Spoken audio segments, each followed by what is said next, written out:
yang ingin saya sampaikan bahwa beberapa hari yang lalu terjadi peristiwa di Kendal dan diberitakan oleh banyak media dengan versi mereka. Diberitakan oleh media dengan versi mereka. Nah, kami dari Front Pembela Islam sudah membentuk tim investigasi DPP FPI untuk melakukan investigasi agar bisa mengetahui apa yang sebenarnya terjadi. Itu yang pertama. Yang kedua, kita juga sudah minta Dewan Pimpinan Daerah Front Pembela Islam Provinsi Jawa Tengah untuk membuat kronologis lengkap. Yang mana kronologis itu dikirim ke DPP FPI juga mesti dikirim ke berbagai media. Nah, tapi tidak satupun media yang sudi untuk memuatnya. Nah, sebab kalau itu dimuat, kepentingan media, kepentingan pribadi media untuk memojokkan FPI itu menjadi tidak terwujud, saudara. Ini permainan media yang luar biasa. Tapi nggak apa-apa, walaupun tidak dimuat, yang penting mereka sudah laksanakan prosedur untuk membuat kronologis sebagai bentuk klarifikasi. Saya tidak akan cerita panjang lebar. Pandangan media sangat-sangat negatif sekali. Tapi yang menarik, barusan datang tamu kita, ini Kiai Haji Abdul Aziz. Beliau salah satu pimpinan Jamaah Tabligh yang ada di Jawa Tengah. Bukan dari FPI, Jamaah Tabligh. Nah, barusan beliau menyampaikan salam buat antum semua. Dan beliau minta maaf harus segera ke bandara airport karena pesawat beliau jam 9. Nah, sebetulnya kedatangan beliau ini saya sendiri tadi tidak paham untuk apa. Barusan beliau bicara, beliau menyampaikan bahwa peristiwa Jawa Tengah, tolong DPP FPI jangan mudah menyalahkan FPI Jawa Tengah. Karena kata beliau tahu persis apa yang terjadi. Nah, beliau tahu persis kalau FPI itu sudah mengikuti prosedur yang ada. Nah, dan beliau juga sudah ikut turut mendatangi semua instansi pemerintah yang ada di Jawa Tengah untuk mengklarifikasi, menjelaskan apa yang sebenarnya terjadi. Intinya, Kiai Haji Abdul Aziz yang baru saja meninggalkan tempat barusan menyatakan murni bahwa peristiwa Jawa Tengah adalah FPI lawan preman pelacuran, bukan melawan masyarakat. Ini jadi menarik ini.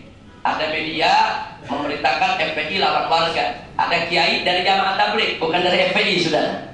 Jauh-jauh datang dari Semarang kemari hanya khawatir nanti DPP salah paham dengan DPD, mengambil langkah-langkah tindakan-tindakan administratif. Karena betul, DPP membentuk tim investigasi. Kalau hasil investigasi kami menyatakan ternyata DPD FPI salah, tidak menjalankan sesuai prosedur, kita akan mengambil tindakan. Mulai dari peringatan, pembekuan, sampai kepada pembubaran, ya, saudara.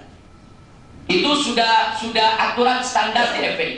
Tapi kalau ternyata mereka sudah mengikuti standar, sudah bagus, FPI sepenuhnya akan mendukung apa yang mereka lakukan. Dan untuk itu kami menunggu putusan daripada tim investigasi. Nah, baiklah. Tapi dari hasil sementara, kronologis yang dikirim oleh DPD FPI Jawa Tengah menceritakan bahwa pada hari kejadian, sehari sebelum kejadian, bahwa FPI Jawa Tengah melaksanakan buka bersama di Sukorejo, di Masjid Bundaran, sudah.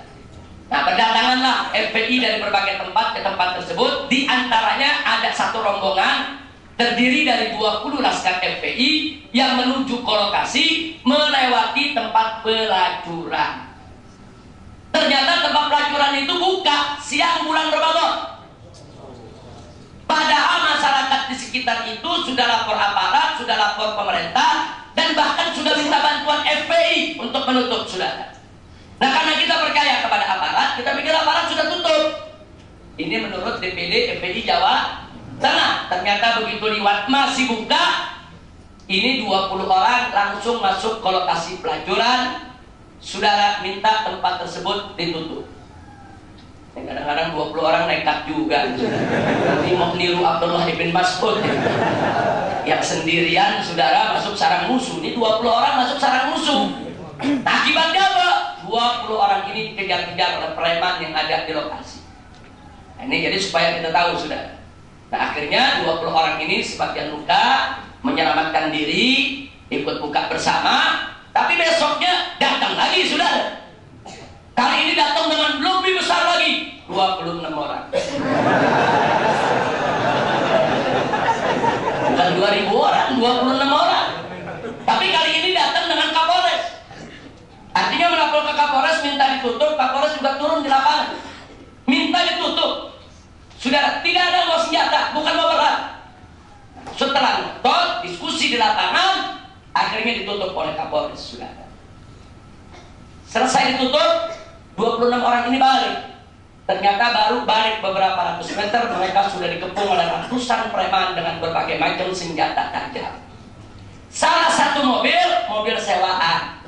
Supirnya panik, karena bukan laskar FPI, orang lain. Panik, tancap gas. 7 orang ditubruk, sudah. Nah, akhirnya 7 luka, bawa ke rumah sakit, yang 1 meninggal dunia. Preman pun langsung memprovokasi masyarakat bahwa FPI membunuh warga.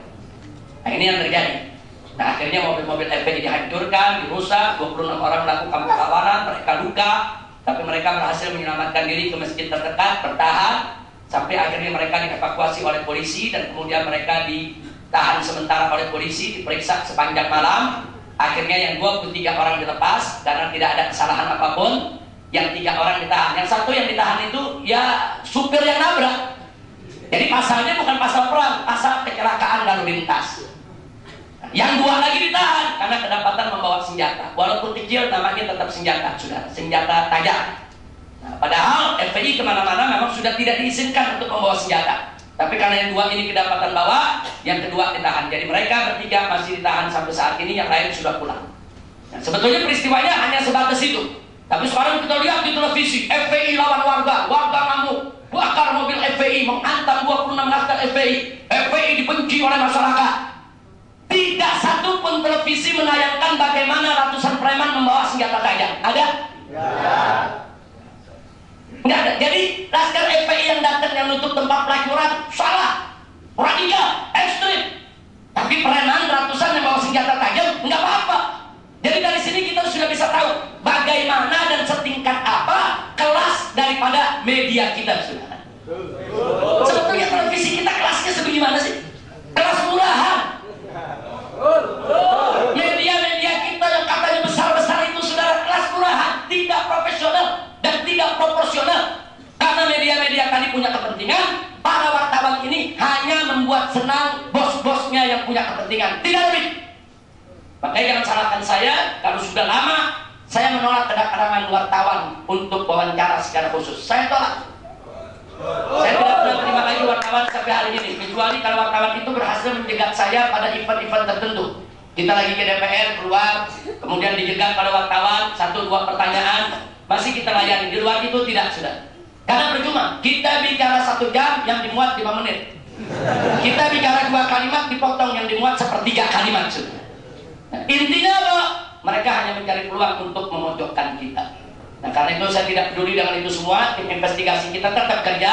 Dan saya hanya minta, karena kebetulan hari ini juga teman-teman di Jawa Tengah sedang mendengarkan acara ini. Dan kita minta kepada DPD FPI Jawa Tengah untuk tetap wajib melakukan evaluasi, introspeksi diri. Mungkin jangan-jangan ada kesalahan, apakah di administrasi, apa di prosedur, atau salah strategi, saudara. Tadi kan Mu'ayyid bin Mas'ud sendirian bisa bubarin ribuan orang, saudara. Sendirian dia bubarkan musuh, saudara. Dengan apa? Siasat, strategi. Nah, kadang-kadang itu juga mesti lihat evaluasi supaya ke depan tidak terulang lagi, saudara. Pada 26 orang masuk ke lokasi pelacuran, di sana ada ratusan, hampir 1000 preman yang nyari nafkahnya dari tempat pelacuran. Ini sama juga masuk ke sarang di mana mereka akan punya resiko dibunuh. Nah, di sini mesti dilihat apakah strateginya sudah benar atau belum. Apakah strateginya sudah mantap atau tidak? Kami minta DPD FPI Jawa Tengah tetap untuk mengevaluasi, introspeksi diri.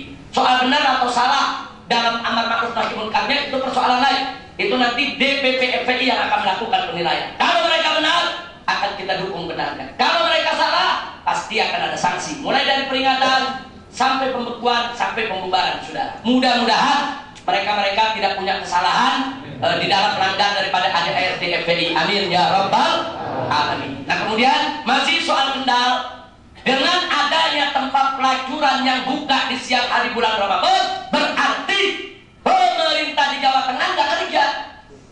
Berarti kepolisian setempat tidak kerja. Padahal Bapak Kapolri Jenderal Timur Pradopo sebelum Ramadan sudah memberikan arahan kepada seluruh Kapolda di seluruh provinsi di Indonesia untuk secara proaktif mengamankan dan menjaga kemuliaan bulan Ramadan, untuk secara proaktif memerangi segala bentuk penyakit masyarakat. Dalam bahasa polisi, penyakit masyarakat disingkat PAKA. Apa itu penyakit masyarakat? Pelacuran, perjudian, minuman keras. Kalau bahasa kita adalah maksiat. Sudah diamanatkan oleh Kapolri. Jadi semua tempat maksiat itu disikapi, ditindak. Jangan mengganggu ketenangan umat Islam untuk berpuasa. Berarti arahan Kapolri sudah bagus belum? Sudah bagus, sudah. Nah, sekarang kita meminta pertanggungjawabannya. Bagaimana Kapolda di Jawa Tengah? Kalau Kapoldanya sudah memberikan arahan kepada Kapolres, berarti kita minta pertanggungjawaban Kapolres di Kendal. Apa yang kau sudah kerjakan? Kok ada tempat pelacuran? Saudara, ada perempuan-perempuan menjajakan diri siang bulan hari Ramadan. Kendal itu mayoritas Muslim, daerah Muslim. Nah, ini jadi persoalan. Nah, apakah hal semacam ini disoroti oleh televisi? Yang disorot cuma FPI. Udah FPI jadi korban disorot tadi sudah. Udah disorot dijelekin. Kenapa mereka tidak angkat bahwa Polda Jawa Tengah atau Polres Jawa Tengah membiarkan tempat maksiat buka di siang hari bulan Ramadan? Kenapa tidak mereka kritik Pemda di sana yang tidak membuat nyaman dan aman umat Islam yang berpuasa, yaitu di Kendal? Kenapa mereka tidak kritik preman-preman tempat maksiat yang tetap buka, tidak menghormati umat Islam yang sedang berpuasa di bulan Ramadan? Kenapa mereka tidak kritik preman-preman yang membawa senjata tajam? Dan kenapa polisi tidak tangkap mereka? Justru FPI 26 yang ditangkap. Kenapa? Nah, ini menjadi kritik kita, dan ini bagian akan kita investigasi, saudara. Nah, itu saja. Bagi mereka yang mau tahu lebih jauh, silakan buka website FPI, www.fpi.org.id. Nah, kalau ada wartawan protes, Habib kalau begini menghalangi informasi. Kalau nggak mau diwawancarai, berarti Habib ini menyembunyikan informasi dari wartawan. Saya tidak pernah menyembunyikan informasi. Anda mau informasi, buka website FPI, selesai. Kan wartawan bisa buka website FPI. Di sana kan ada pernyataan daripada pimpinan-pimpinan FPI. Silakan mereka kutip kalau mereka mau kutip. Kalau mereka tidak mau kutip, saya juga nggak mikirin kok, masa bodoh.